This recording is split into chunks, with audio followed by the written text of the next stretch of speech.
Gangku kau ikat dengan sukacita, supaya jiwaku menyanyikan mazmur bagimu dan jangan berdiam diri.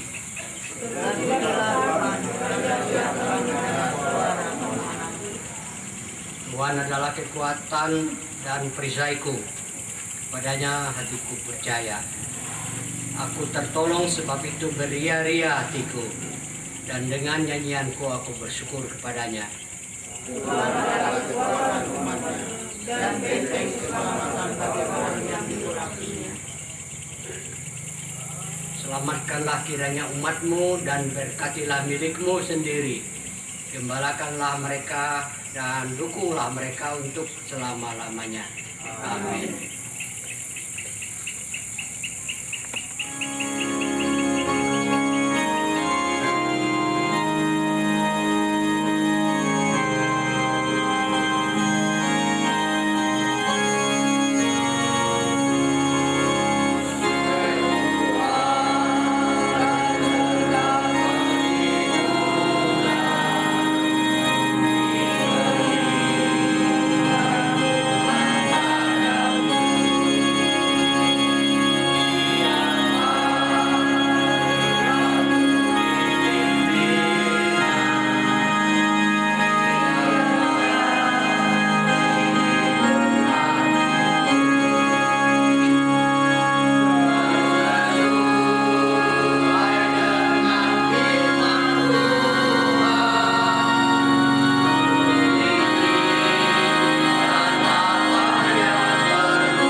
Karena kasih dan penyertaan-Mu tetap diberikan kekuatan dan kesehatan.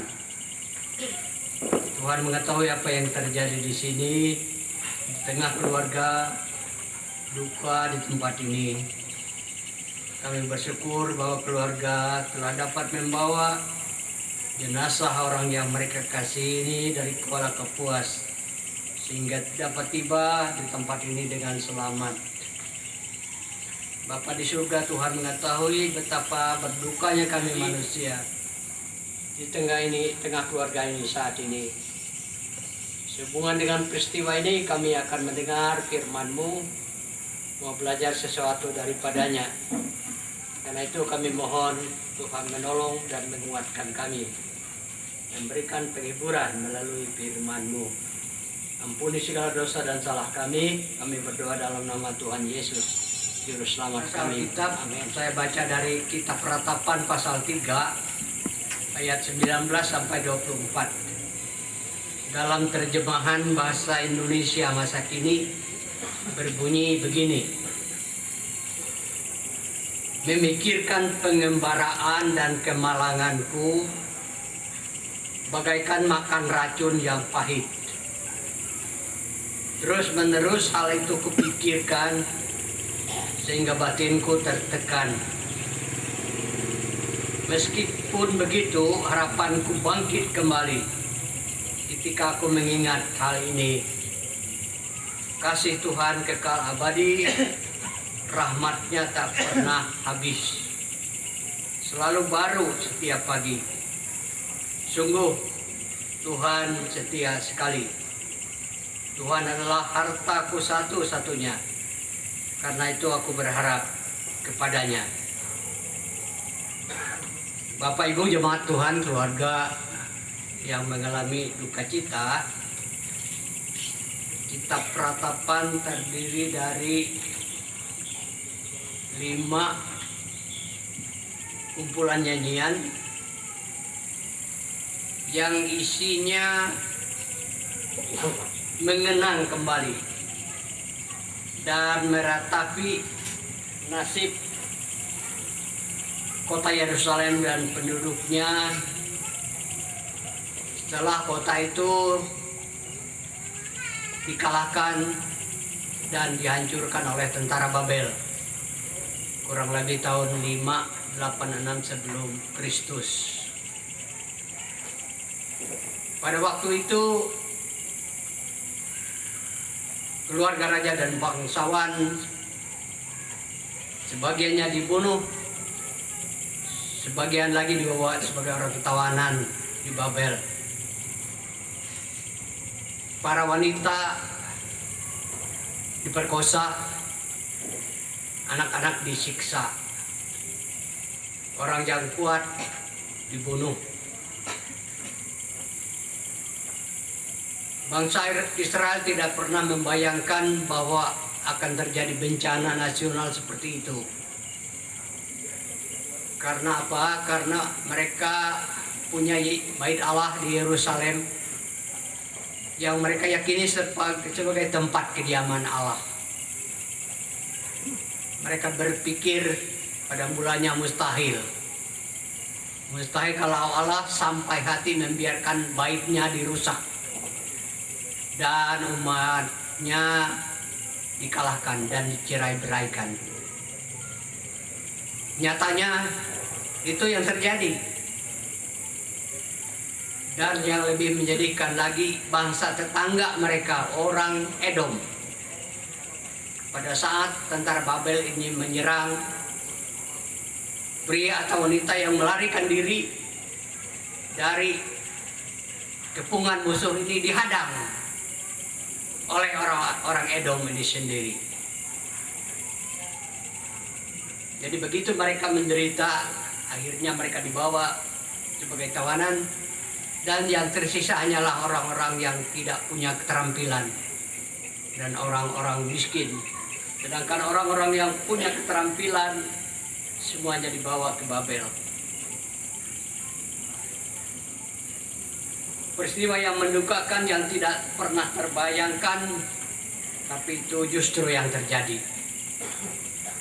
Ternyata bait Allah, rumah Tuhan, tidak pernah menjadi jaminan bahwa umatnya akan selamat kalau mereka tidak taat kepadanya.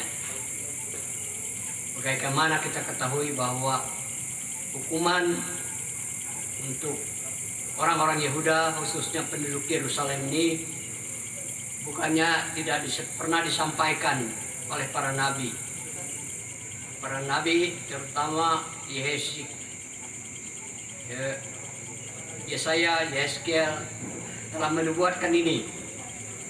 Tapi bangsa ini tidak mau bertobat. Bapak Ibu, saudara sekalian, sengaja nas ini saya ambil oleh karena apa yang dialami umat Israel waktu itu sebenarnya ada kesamaannya dengan apa yang dialami oleh keluarga ini, yaitu mengalami kemalangan, mengalami penderitaan, mengalami duka cita karena orang-orang yang meninggal karena kampung halaman mereka dirusak.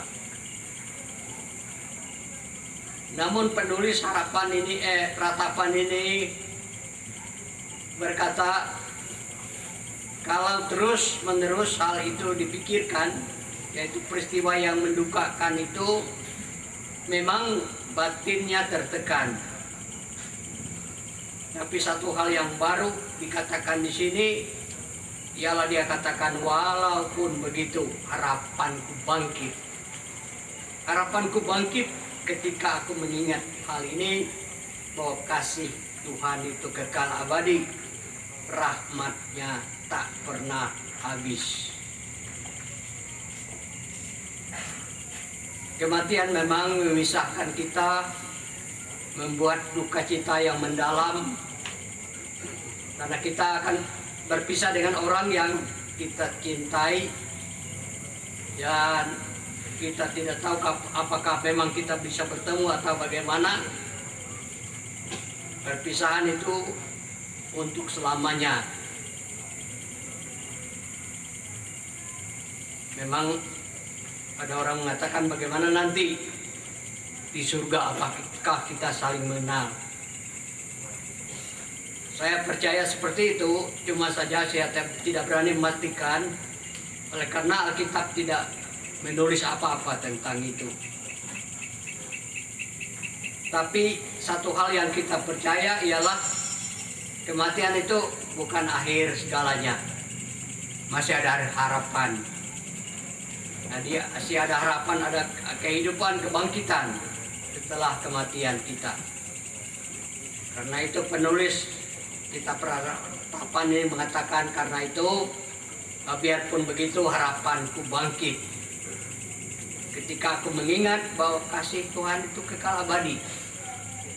Kasih Tuhan itu selalu, walaupun tidak selalu sesuai dengan maksud, keinginan atau kehendak kita,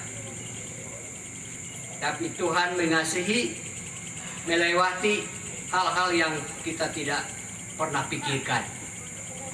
Tuhan tetap mengasihi biarpun kita harus menghadapi kematian.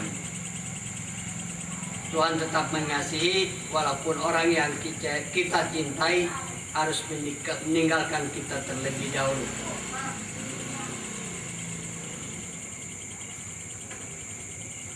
Para rasul seperti halnya Paulus merasakan kasih Tuhan itu, biarpun dia terpenjara umpamanya, di sana mereka tetap bisa menyanyi, mereka bisa berdoa. Bukan menyanyi karena mereka suka, karena mereka gembira, bersyukur bahwa mereka dipenjara, tidak. Tapi karena keyakinan mereka bahwa dalam situasi, kondisi apapun, dalam penjara sekalipun, Tuhan tetap menguatkan, tetap ada Tuhan yang menyertai dan memimpin mereka. Jadi jemaat Tuhan, keluarga yang berduka cita, walaupun peristiwa ini sangat mendukakan, kehilangan atau kematian orang yang kita cintai, kita masih mempunyai Tuhan. Tuhan Yesus yang mengasihi kita, baik kita hidup atau mati. Bahkan Dia sendiri telah menanggung kematian untuk kita, untuk keselamatan kita, dan kebangkitannya dari kematian itu menjadi pengharapan bagi kita, bahwa kita akan memperoleh kehidupan yang sejati dan kekal, walaupun kita harus mengalami duka cita karena kematian.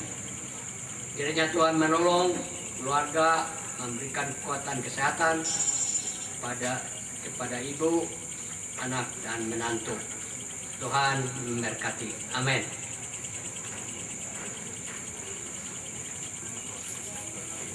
Kita akan menyerahkan persembahan kita. Sementara persembahan dikumpulkan, saya mengajak kita menyanyi dari nyanyian untuk bangsa.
surga kami sadar bahwa kehidupan dunia ini diwarnai oleh kelahiran dan kematian.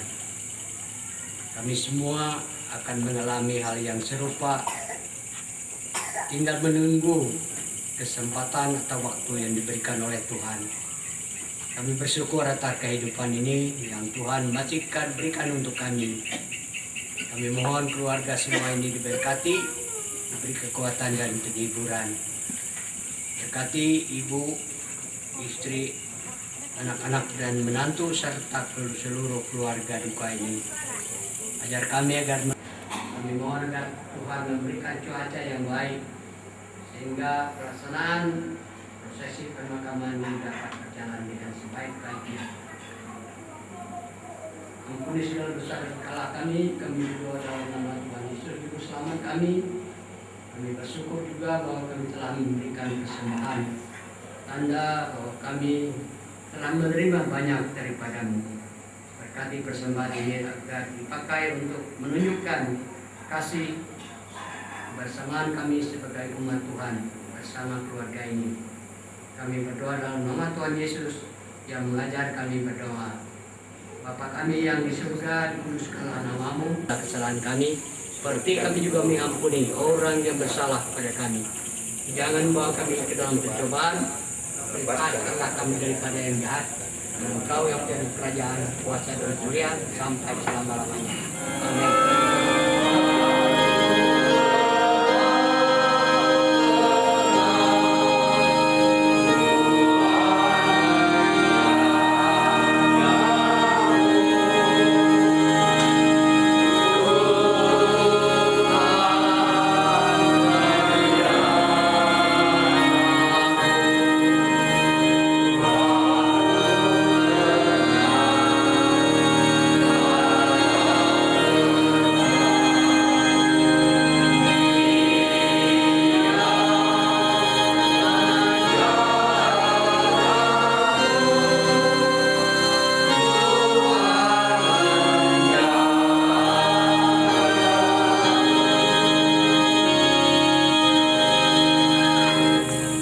Tuhan berkati engkau, Tuhan menyinari engkau dengan wajahnya dan memberi engkau kasih karunia.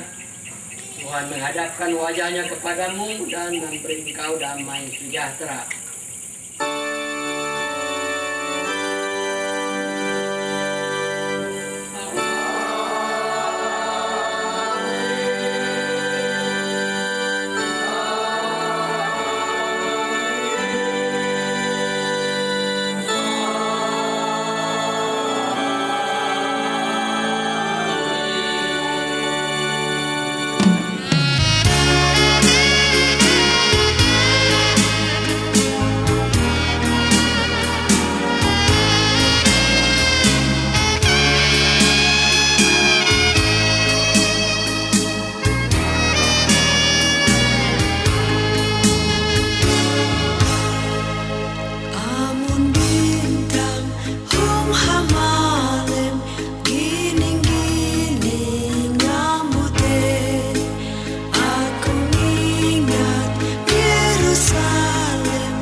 Sampai matan tanda